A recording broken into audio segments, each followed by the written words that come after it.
ਵਿਦੇਸ਼ਾਂ ਵਿੱਚ ਭਾਰਤ ਵੱਲੋਂ ਸਿੱਖ ਆਗੂਆਂ ਦੇ ਗੈਰ ਕਾਨੂੰਨੀ ਕਤਲ ਕਰਾਉਣ ਦੇ ਮੁੱਦੇ ਤੇ ਦਲ ਖਾਲਸਾ ਵੱਲੋਂ ਅਹਿਮ ਪ੍ਰੈਸ ਕਾਨਫਰੰਸ ਕੀਤੀ ਗਈ। ਪ੍ਰੈਸ ਕਾਨਫਰੰਸ ਨੂੰ ਸੰਬੋਧਨ ਕਰਦਿਆਂ ਪਾਰਟੀ ਦੇ ਬੁਲਾਰੇ ਪਰਮਜੀਤ ਸਿੰਘ ਮੰਡ ਅਤੇ ਪਰਮਜੀਤ ਸਿੰਘ ਟਾਂਡਾ ਨੇ ਕਿਹਾ ਕਿ ਇਸ ਖੁਲਾਸੇ ਨੇ ਜਸਟਿਨ ਟਰੂਡੋ ਦੀ ਆਪਣੀ ਪਾਰਲੀਮੈਂਟ ਵਿੱਚ ਕਈ ਗੱਲ ਨੂੰ ਸੱਚ ਸਾਬਿਤ ਕਰ ਦਿੱਤਾ ਹੈ ਕਿ ਕੈਨੇਡਾ ਦੇ ਉੱਘੇ ਸਿੱਖ ਆਗੂ ਹਰਦੀਪ ਸਿੰਘ ਨਿੱਜਰ ਦੇ ਕਤਲ ਨਾਲ ਭਾਰਤ ਸਰਕਾਰ ਦੇ ਏਜੰਟ ਜੁੜੇ ਹੋਏ ਹਨ।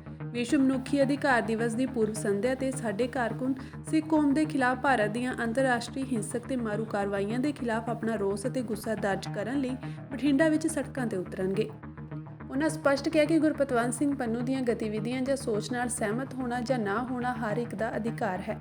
ਉਨ੍ਹਾਂ ਸਪਸ਼ਟ ਕੀਤਾ ਕਿ ਬਹੁਤ ਸਾਰੇ ਮੁੱਦਿਆਂ ਤੇ ਅਸੀਂ ਵੀ ਪੰਨੂ ਦੇ ਪੈਂਤੜਿਆਂ ਨਾਲ ਸਹਿਮਤ ਨਹੀਂ ਹੁੰਦੇ ਤੇ ਜਨਤਕ ਰੂਪ ਵਿੱਚ ਆਪਣੀ ਅਸਹਿਮਤੀ ਪ੍ਰਗਟ ਕਰਦੇ ਆ ਰਹੇ ਹਾਂ, ਪਰ ਸਿੱਖ ਕੌਮ ਇਹ ਬਰਦਾਸ਼ਤ ਕਦੇ ਵੀ ਨਹੀਂ ਕਰੇਗੀ ਕਿ ਭਾਰਤ ਸਰਕਾਰ ਉਸ ਦੀ ਜਾਂ ਕਿਸੇ ਸਿੱਖ ਦੀ ਗੈਰ ਕਾਨੂੰਨੀ ਹੱਥਕੰਡਿਆਂ ਨਾਲ ਜਾਨ ਲਵੇ ਜੋ ਖਾਲਿਸਤਾਨ ਦੀ ਵਿਚਾਰਧਾਰਾ ਦਾ ਹਾਮੀ ਹੈ ਜਾਂ ਪੰਜਾਬ ਦੀ ਆਜ਼ਾਦੀ ਲਈ ਲੜ ਰਿਹਾ ਹੈ।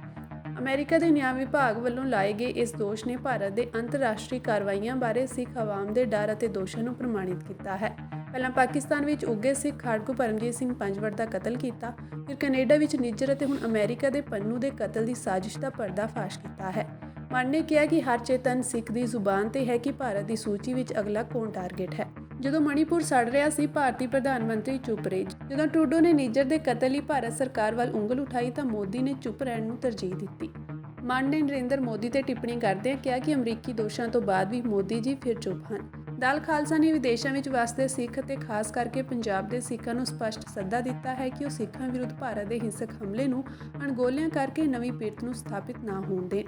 ਅਸੀਂ ਹਕੂਮਤ ਦੀ ਦਹਿਸ਼ਤਗਰਦੀ ਵਿਰੁੱਧ ਹਰ ਪੱਧਰ ਤੇ ਲੜਾਂਗੇ ਤੇ ਮੁਕਾਬਲਾ ਕਰਾਂਗੇ ਅਤੇ ਪੰਜ ਅੱਖਾਂ ਵਾਲੇ ਮੁਲਕਾਂ ਨੂੰ ਆਪਣੀ ਧਰਤੀ ਤੇ ਭਾਰਤ ਦੀ ਕਾਰਵਾਈ ਤੇ ਨਿਰੰਤਰ ਨਜ਼ਰ ਰੱਖਣ ਦੀ ਅਪੀਲ ਕਰਾਂਗੇ, ਕਿਉਂਕਿ ਅਮਰੀਕੀ ਅਦਾਲਤ ਵਿੱਚ ਦਾਇਰ ਕੀਤੇ ਗਏ ਕਾਗਜ਼ਾਂ ਨੇ ਖੁਲਾਸਾ ਕੀਤਾ ਹੈ ਕਿ ਭਾਰਤ ਦੇ ਨਿਸ਼ਾਨੇ ਤੇ ਹੋਰ ਸਿੱਖ ਵੀ ਹਨ ਜਿਨ੍ਹਾਂ ਨੂੰ ਉਹ ਮਾਰਨ ਲਈ ਬੇਤਾਬ ਹੈ। ਗੁਰਪਤਵੰਤ ਸਿੰਘ ਪੰਨੂ ਦੇ ਨਾਲ ਕਿਸੇ ਦੀ ਸਹਿਮਤੀ ਜਾਂ ਅਸਹਿਮਤੀ ਹੋਣਾ ਕੁਦਰਤੀ ਗੱਲ ਹੈ। ਇੰਡੀਆ ਉਹਦੇ ਨਾਲ ਅਸਹਿਮਤ ਹੋ ਸਕਦਾ ਹੈ। ਅਸੀਂ ਵੀ ਉਹਦੇ ਬਹੁਤ ਸਾਰੇ ਕੰਮ ਕਰਨ ਦੇ ਤਰੀਕਿਆਂ ਦੇ ਨਾਲ, ਉਹਦੀ ਸਟੇਟਮੈਂਟਸ ਦੇ ਨਾਲ ਸਹਿਮਤ ਨਹੀਂ ਗਏ। ਔਰ ਇਹ ਕੋਈ ਲੁਕੀ ਛਿਪੀ ਗੱਲ ਨਹੀਂ ਕਿ ਵੀ ਮੈਂ ਤਾਂ ਅੱਜ ਕਹਿ ਰਿਹਾ ਵੀ ਨਹੀਂ ਆ। ਇਹ ਪਹਿਲਾਂ ਵੀ ਪਾਸਟ ਦੇ ਵਿੱਚ ਵੀ ਸਾਡੀਆਂ ਸਟੇਟਮੈਂਟਸ ਔਨ ਰਿਕਾਰਡ ਨੇ ਜਿੱਥੇ ਸਾਡੀ ਕੰਟਰਾਡਿਕਸ਼ਨ ਰਹੀ ਹੈ ਗੁਰਪਤਵੰਤ ਸਿੰਘ ਪੰਨੂ ਦੇ ਕੰਮ ਕਰਨ ਦੇ ਤਰੀਕਿਆਂ ਦੇ ਨਾਲ ਜਾਂ ਉਹਦੀਆਂ ਸਟੇਟਮੈਂਟਸ ਦੇ ਨਾਲ। ਪਰ ਕਿਸੇ ਨਾਲ ਸਹਿਮਤ ਹੋਣਾ ਜਾਂ ਨਾ ਹੋਣਾ ਉਹ ਵੱਖਰੀ ਗੱਲ ਹੈ। ਪਰ ਅਸੀਂ ਇਹ ਕਦੇ ਵੀ ਬਰਦਾਸ਼ਤ ਨਹੀਂ ਕਰਾਂਗੇ ਕਿ ਕੋਈ ਵੀ ਸਿੱਖ ਜਾਂ ਕੋਈ ਵੀ ਇਨਸਾਨ ਜਿਹੜਾ ਪੰਜਾਬ ਦੇ ਪੰਥ ਦੇ, ਸਿੱਖਾਂ ਦੇ, ਖਾਲਿਸਤਾਨ ਦੇ ਪੱਖ ਦੇ ਵਿੱਚ ਗੱਲ ਕਰਦਾ ਆ, ਉਹਨੂੰ ਇੰਡੀਆ ਐਕਸਟਰਾ ਜੁਡੀਸ਼ਲੀ ਟਾਰਗੇਟ ਕਰੇ। ਇੱਥੇ ਪਾਕਿਸਤਾਨ ਦੇ ਵਿੱਚ ਭਾਈ ਪਰਮਜੀਤ ਸਿੰਘ ਪੰਜਵੜ ਦਾ ਕਤਲ ਹੋਣਾ ਔਰ ਕੈਨੇਡਾ ਦੇ ਵਿੱਚ ਭਾਈ ਹਰਦੀਪ ਸਿੰਘ ਨਿੱਜਰ ਦਾ ਕਤਲ ਹੋਣਾ, ਇਹਨਾਂ ਦੋਵਾਂ ਦੀ ਜਦੋਂ ਤੁਸੀਂ ਬੈਕਗਰਾਊਂਡ ਵੇਖਦੇ ਹਾਂ ਅਸੀਂ ਉਹ ਸੇਮ ਆ। ਬੈਕਗਰਾਊਂਡ ਤੋਂ ਮੇਰਾ ਕਹਿਣ ਦਾ ਮਤਲਬ ਵੀ ਦੋਵੇਂ ਬੰਦੇ ਖਾਲਿਸਤਾਨ ਦੀ ਵਕਾਲਤ ਕਰਦੇ ਸੀ, ਦੋਵੇਂ ਬੰਦੇ ਖਾਲਿਸਤਾਨ ਦੇ ਸੰਘਰਸ਼ ਦੇ ਵਿੱਚ ਐਕਟਿਵ ਰਹੇ ਆ ਔਰ ਅਜੇ ਵੀ ਐਕਟਿਵ ਸੀ। ਔਰ ਦੋਨਾਂ ਦੀ ਦੁਸ਼ਮਣੀ ਕੋਈ ਨਿੱਜੀ ਨਹੀਂ ਸੀ ਵੀ ਕਿ ਉਹਨਾਂ ਨੂੰ ਕੋਈ ਨਿੱਜੀ ਆ ਕੇ ਮਾਰ ਜਾਏਗਾ। ਤਾਂ ਉਹ ਤੋਂ ਇਹ ਗੱਲਾਂ ਸਾਫ਼ ਹੁੰਦੀਆਂ ਵੀ ਉਹ ਦੋਵੇਂ ਸ਼ਖਸੀਅਤਾਂ ਖਾਲਿਸਤਾਨ ਦੀ ਪ੍ਰਾਪਤੀ ਦੇ ਲਈ ਸੰਘਰਸ਼ ਕਰ ਰਹੀਆਂ ਸੀ, ਲੜ ਰਹੀਆਂ ਸੀ ਔਰ ਉਹਨਾਂ ਨੂੰ ਟਾਰਗੇਟ ਕੀਤਾ ਗਿਆ। ਔਰ ਫਿਰ ਜਿੱਦਣ ਭਾਈ ਹਰਦੀਪ ਸਿੰਘ ਨਿੱਜਰ ਦਾ ਕਤਲ ਹੋਇਆ ਉਦੋਂ ਵੀ ਅਸੀਂ ਦਲ ਖਾਲਸਾ ਵੱਲੋਂ 1 ਜੁਲਾਈ ਨੂੰ ਇੱਥੇ ਅੰਮ੍ਰਿਤਸਰ ਸਾਹਿਬ ਦੀ ਧਰਤੀ ਦੇ ਉੱਤੇ ਪ੍ਰੋਟੈਸਟ ਕਰਕੇ ਆਪਣਾ ਮੈਸੇਜ ਭੇਜਿਆ ਸੀ ਕਿ ਇਹਦੇ ਪਿੱਛੇ ਵੀ ਇੰਡੀਆ ਦੀ ਏਜੰਸੀ ਰॉ ਦਾ ਹੱਥ ਆ।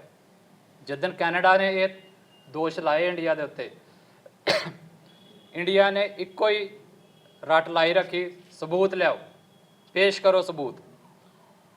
ਹੁਣ ਲੇਟੈਸਟ ਡਿਵੈਲਪਮੈਂਟ ਇਹ ਹੋਈ ਆ ਕਿ ਅਮਰੀਕਨ ਸਰਕਾਰ ਨੇ, US ਨੇ ਜਿਹੜੀਆਂ ਰਿਪੋਰਟਾਂ ਆਈਆਂ ਨੇ ਫਾਈਨੈਂਸ਼ੀਅਲ ਟਾਈਮਸ ਦੀ, ਜਿੱਦਣ ਰਿਪੋਰਟ ਜਨਤਕ ਹੋਈ ਉਸ ਤੋਂ ਬਾਅਦ ਹੁਣ ਅਮਰੀਕਾ ਦੇ ਜਸਟਿਸ ਡਿਪਾਰਟਮੈਂਟ ਨੇ ਡਾਕੂਮੈਂਟ ਜਨਤਕ ਕੀਤਾ ਆ, ਜਿਹਦੇ ਵਿੱਚ ਉਹਨਾਂ ਨੇ ਵਿਦ ਪ੍ਰੂਫ ਇਹ ਗੱਲ ਸਾਬਤ ਕੀਤੀ ਆ ਕਿ ਕਿਸ ਤਰੀਕੇ ਦੇ ਨਾਲ ਇੱਕ ਅਮਰੀਕਨ ਸਿਟੀਜ਼ਨ ਨੂੰ, ਜਿਹਦਾ ਨਾਮ ਗੁਰਪਤਵੰਤ ਸਿੰਘ ਪੰਨੂ ਆ, ਉਹਨੂੰ ਟਾਰਗੇਟ ਕਰਨ ਦੇ ਲਈ ਇੰਡੀਆ ਦੀਆਂ ਏਜੰਸੀਆਂ ਰੋਲ ਅਦਾ ਕਰਦੀਆਂ ਪਈਆਂ। ਇਹਦੇ ਵਿੱਚ ਬਹੁਤ ਸਾਰੇ, ਹੁਣ ਜਿਹੜਾ ਇੰਡੀਆ ਦਾ ਸਟੈਂਡ ਆ ਤੁਸੀਂ ਵੇਖੋ, ਹੁਣ ਇੰਡੀਆ ਕਹਿੰਦਾ ਜੀ ਫਿਰ ਉਸ ਗੱਲ ਉਹੋ ਹੀ ਕਹਿ ਰਿਹਾ ਬਟ ਘੁਮਾ ਕੇ ਸਾਡੀ ਪਾਲਿਸੀ ਨਹੀਂ।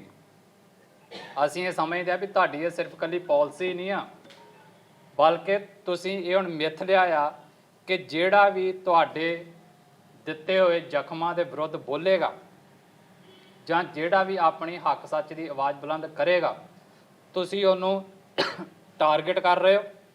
ਤੁਸੀਂ ਵੇਖੋ ਮਣੀਪੁਰ ਦੇ ਜੱਗਾਂ ਲੱਗੀਆਂ, ਮੋਦੀ ਸਾਹਿਬ ਚੁੱਪ। ਇੱਥੇ ਕਿੰਨੇ ਥਾਵਾਂ ਦੇ ਉੱਤੇ ਵਾਇਲੇਸ਼ਨਸ ਹੋਈ, ਮੋਦੀ ਸਾਹਿਬ ਚੁੱਪ। ਨਿੱਜਰ ਦੇ ਕੇਸ ਦੇ ਵਿੱਚ ਕੈਨੇਡੀਅਨ ਪ੍ਰਾਈਮ ਮਿਨਿਸਟਰ ਨੇ ਦੋਸ਼ ਲਾਏ ਪਾਰਲੀਮੈਂਟ ਦੇ ਵਿੱਚ ਖਲੋ ਕੇ, ਮੋਦੀ ਸਾਹਿਬ ਚੁੱਪ। ਤੇ ਹੁਣ ਜਿੱਦਣ ਯੂਐਸ ਦਾ ਜਸਟਿਸ ਡਿਪਾਰਟਮੈਂਟ ਦੋਸ਼ ਲਾ ਰਿਹਾ ਆ, ਮੋਦੀ ਸਾਹਿਬ ਫਿਰ ਚੁੱਪ। ਕੀ ਸਿਰਫ ਇਹਨਾਂ ਨੂੰ ਆਪਣੀ ਮਨ ਦੀ ਬਾਤ ਹੀ ਕਰਨੀ ਆਉਂਦੀ ਹੈ ਰੇਡੀਓ ਦੇ ਉੱਤੇ ਬਹਿ ਕੇ? ਜਿੱਦਣ ਦੁਨੀਆ ਸਵਾਲ ਚੁੱਕਦੀ ਹੈ, ਆਪਣੀ ਚੁੱਪੀ ਕਿੱਦਾਂ ਤੋੜਨਗੇ? ਜੇ ਇਹ ਵਾਕਿਆ ਸੀਰੀਅਸ ਨੇ, ਜੇ ਇਹਨਾਂ ਨੂੰ ਲੱਗਦਾ ਹੈ ਕਿ ਇਹਨਾਂ ਦੇ ਉੱਤੇ ਲਾਏ ਗਏ ਦੋਸ਼ ਬੇਬੁਨਿਆਦ ਨੇ, ਤੇ PM ਆਪਣੀ ਚੁੱਪ ਤੋੜੇ ਔਰ ਜਵਾਬ ਦੇਵੇ ਲੋਕਾਂ ਨੂੰ, ਔਰ ਸੱਚ ਜਿਹੜਾ ਆ ਉਹ ਸਾਹਮਣੇ ਆਉਣਾ ਚਾਹੀਦਾ ਹੈ।